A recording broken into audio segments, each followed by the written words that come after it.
Recebendo hoje a deputada estadual Ana Perugini, do PT aqui do estado de São Paulo, para falar um pouco sobre o balanço desses últimos anos à frente do mandato na Assembleia Legislativa e sobre alguns dos projetos de lei que foram aprovados e um deles que gera uma certa polêmica. Deputada, muito obrigado por atender o nosso convite. É um prazer ouvi-la aqui na Rádio Bandeirantes Campinas. Um bom dia para a senhora. Bom dia, Heitor. Bom dia a todos que estão aqui na sala nos apoiando para que a voz chegue, né, até o nosso povo. Eu quero agradecer a oportunidade à Rádio Bandeirantes e a você, Heitor, por essa oportunidade. Deputada, no ano passado, a Assembleia Legislativa aprovou um projeto da senhora que ficou conhecido já lá em 2017 como PIB da Vassoura. Não sei nem se a senhora gosta muito desse nome, mas enfim, assim ele ganhou também o noticiário nacional. Isso foi aprovado pela Assembleia Legislativa envolvendo os afazeres domésticos, como lavar, passar, cozinhar, cuidar da casa, cuidar dos filhos, no sistema de contas estaduais. Os deputados aprovaram e houve o veto por parte do governador Tarcísio de Freitas. Explique para o nosso ouvinte, por favor, deputada, o que significa esse projeto, como é que foi essa tramitação na Assembleia Legislativa e como a senhora recebeu a notícia do veto por parte do governo estadual? Em relação ao veto, eu já esperava o veto.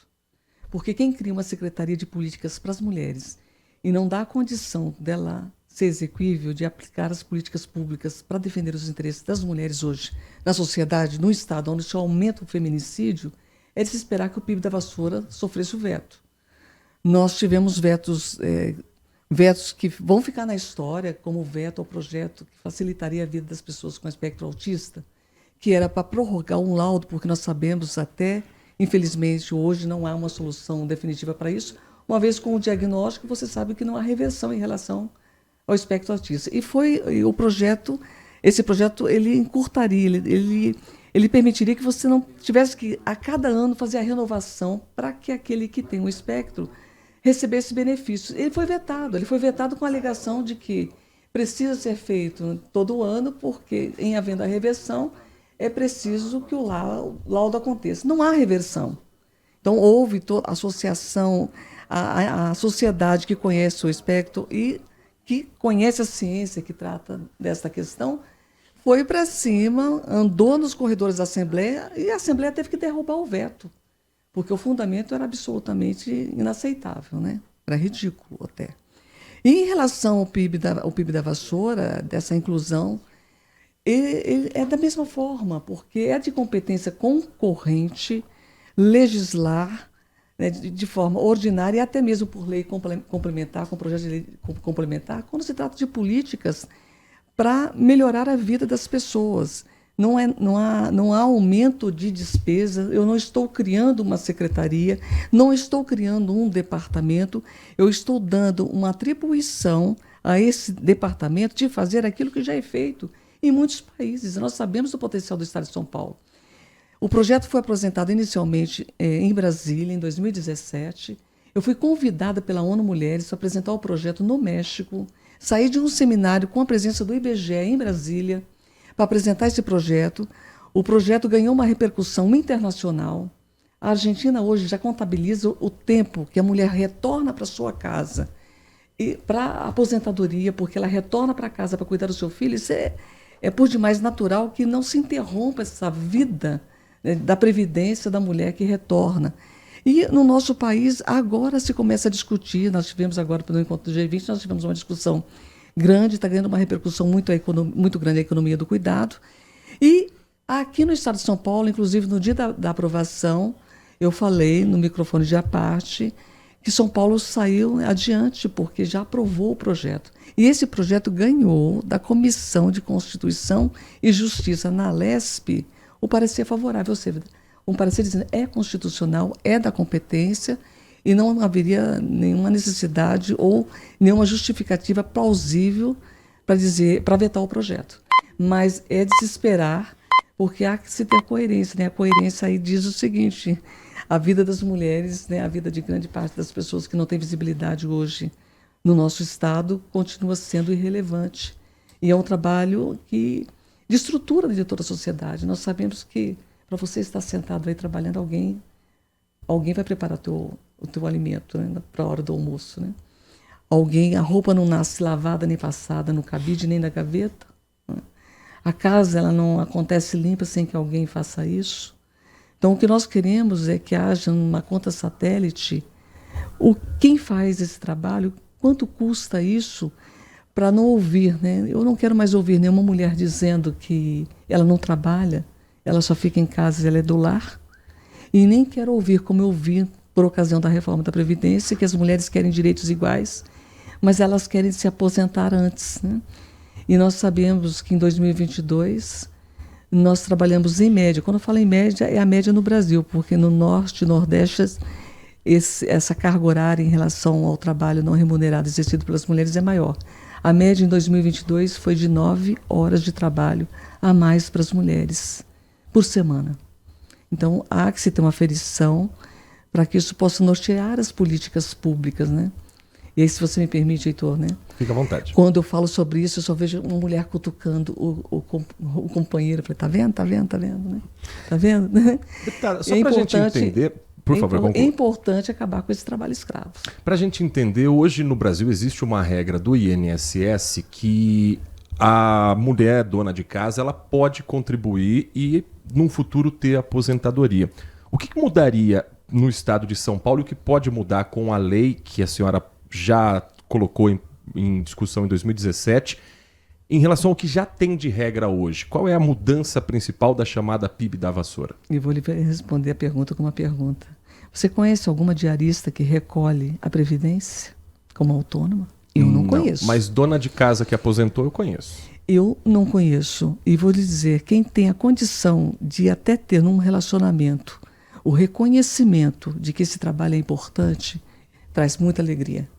Mas normalmente não é isso que acontece. Normalmente não é.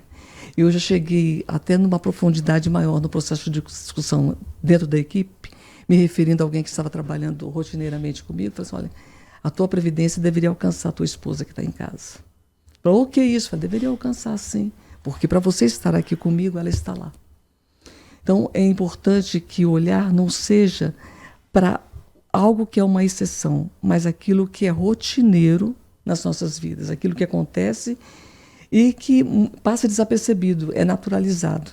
É chamado de trabalho de amor, mas na verdade é um trabalho que tem sujeitado as mulheres, em grande parte as mulheres, a homens que exercem esse trabalho, mas é uma minoria, e esse dado não é um dado intuitivo, é um dado que já foi contabilizado pelo Instituto Brasileiro de Geografia e Estatística. Esse trabalho hoje já está sendo acompanhado pela Organização Internacional do Trabalho, e países avançados hoje já têm essa mensuração. O Brasil precisa de fazer. E a minha alegria foi que o Estado de São Paulo poderia ter saído à frente. E nós vamos lutar para derrubar o veto, porque o veto ele não tem razão constitucional, razão técnica de perdurar.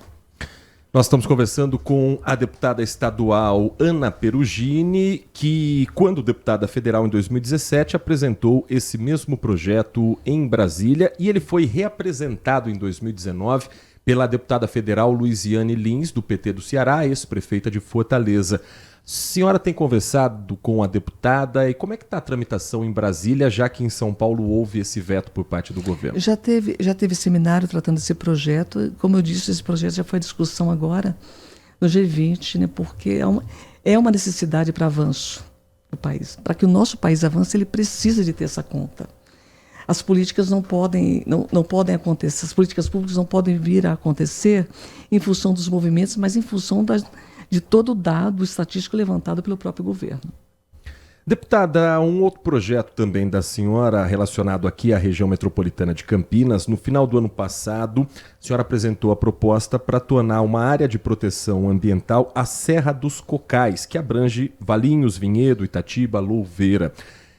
É considerado um patrimônio ambiental. Gostaria que a senhora falasse sobre esse projeto e como é que está a tramitação dele na Assembleia Legislativa. Olha, eu preciso ainda conversar com as autoridades locais. Nós já temos apoio, né, das cidades abrangidas pela Serra dos Cocais. Nasceu até da denúncia de focos de incêndios, muitas vezes focos de incêndios provocados Nós sabemos que nós estamos lidando aqui com uma área de um valor, né, do ponto de vista dos ambientalistas, de quem quer preservar a natureza, de quem quer preservar o manancial, de quem quer preservar a fauna, né, e a flora ali, mas principalmente os nossos recursos hídricos. Né, em pouco nós nos damos conta de como a nossa região é densa populacionalmente e o quanto há escassez de água aqui, porque nós abastecemos inclusive a região metropolitana de São Paulo. Desse ponto de vista, é de uma riqueza que não tem como mensurar. E do ponto de vista do valor econômico, do valor imobiliário, nós estamos numa luta. Porque você há de convir que há interesse econômico, né, em loteamento dessas áreas. Então, nós precisamos apresentamos o projeto, já conversamos com o GAEMA, já conversamos com o Ministério Público que trata dessa questão, e vamos levar essa discussão numa audiência na Alesp, e estamos dialogando com os municípios para que não haja nenhum impedimento na aprovação desse projeto, para que nós consigamos preservar, né, algo que vai nos manter, nos dar condição de sustentabilidade no futuro e agora também no presente. Então, é um projeto que não nasceu da iniciativa de uma parlamentar, mas de um movimento na Serra dos Cocais, de quem ama aquela área, de quem tem uma responsabilidade com o futuro e que quer preservar aquela área. Deputada, estamos chegando na reta final aqui do nosso Manhã Bandeirantes. Para a gente finalizar, para 2025, quais são as prioridades do seu mandato, pensando na região metropolitana de Campinas, Hortolândia, município que é também sua base eleitoral, e que dificuldades a senhora imagina por ser uma parlamentar do PT num governo de Tarcísio de Freitas do Republicanos, diante até dessas situações recentes de vetos aos seus projetos? Olha, a dificuldade que eu vejo como parlamentar neste tempo agora é que, apesar de ser de oposição nos mandatos que tive já na Assembleia Legislativa, nós tínhamos uma vida muito intensa ali dentro. Eu fui membro efetiva da Comissão de Constituição e Justiça durante 8 anos e nós nos reuníamos. Nós nos reuníamos e nós debatíamos os projetos. Havia, de fato, uma vida intensa dentro da casa. Hoje, a vida intensa da casa se dá muito por um colégio de comissões para que nós possamos emitir um parecer para aprovar ou não projetos. Mas nós não temos tido uma vida ativa ali dentro enquanto comissões de trabalho. E isso é muito triste do ponto de vista de quem entende a importância do parlamento, de quem entende a importância, porque nós estamos diretamente ligados à vida das pessoas, se não enquanto de cidadão para cidadão, mas em contato com os vereadores que andam pelas veredas, que conversam com as pessoas, mas nós representamos de uma forma muito, muito larga o interesse da população. Tanto que aquela casa é conhecida como a Casa do Povo. E como Casa do Povo, ela precisa de representar esse povo, precisa de ouvir, precisa discutir as demandas, né? E quando você vê o poder, né, o poder da ingerência, né, do governo do Estado, do Poder Executivo, de ditar as regras ali dentro, isso é muito sério, é muito sério. Eu falei agora há pouco a respeito da Secretaria de Políticas Públicas para as Mulheres, né? Que tem a deputada Valéria Bolsonaro à frente. Hoje à frente, né? Eu falei, até me perguntaram, olha, não executou todo o orçamento, que ela pífio orçamento, né? Todo orçamento. Não executou porque as políticas são intersetoriais. Não é verdade isso, não é verdade. Não houve execução porque não tem como trabalhar com esse orçamento. Não se executa porque cada secretaria tem uma dotação orçamentária e nós sabemos que o Estado é muito grande e que ele precisa usar desse recurso e aplicar as políticas que foram destinadas a ele, até porque os secretários precisam de prestar esclarecimentos semestralmente à Alesp das políticas que foram executadas diante daquele orçamento, né? Então, eu acredito que não foi nem por culpa da secretária. Eu não assumiria uma secretaria nessas condições jamais, porque eu respondo pelo local onde eu estou. E ali não há condições de você... A política ela é transversal quando se trata dos direitos das mulheres, é claro que é, mas vá tirar recursos da Secretaria da Saúde ou da Educação para você aplicar na tua secretaria. Quem sabe como funciona a prefeitura ou como funciona o Poder Executivo a nível estadual ou a nível federal sabe muito bem do que estou falando. Então, quando você cria uma secretaria, você, no mínimo, tem que dotar essa secretaria de estrutura, né? Então, essa é uma questão muito séria. Então, uma das dificuldades que eu encontro hoje no estado de São Paulo é que eu já fui oposição, mas nós tínhamos como fazer, de fato, esse embate, porque há o respeito em relação às casas. Hoje, eu não vejo isso. Eu falei agora há pouco do veto em relação ao projeto, que a alegação foi absolutamente infundada, mas foi feita uma alegação ali para derrubar um projeto sobre uma mentira. E é muito sério você escrever mentira, né? Muito sério. Falar já é complicado, escrever pior ainda, né? E foi escrito, né? Então, eu espero agora, né, você perguntou o que nós vamos tratar de imediato. Nós vamos, de imediato, a derrubada desse veto, porque eu tenho prazo para isso, né? Então, nós vamos conversar com os deputados, eu vou conversar com a OAB, porque eu sou filha da PUC, eu fiz direito na PUC. E até algumas pessoas falam, você precisa de fazer mais política com os projetos. Eu falei, olha, eu não vou apresentar projeto que não é de minha alçada apresentar. Se a competência é exclusiva, eu não posso criar a secretaria. Isso é de competência exclusiva do chefe do executivo, né? Eu não vou fazer isso, né? Até porque eu não consigo me dedicar em profundidade a algo que eu não defendo. Se não é da minha competência, mas é da minha competência, eu não posso aceitar que se diga que não é da competência e por isso que o projeto vai ser vetado, né? Não posso aceitar isso.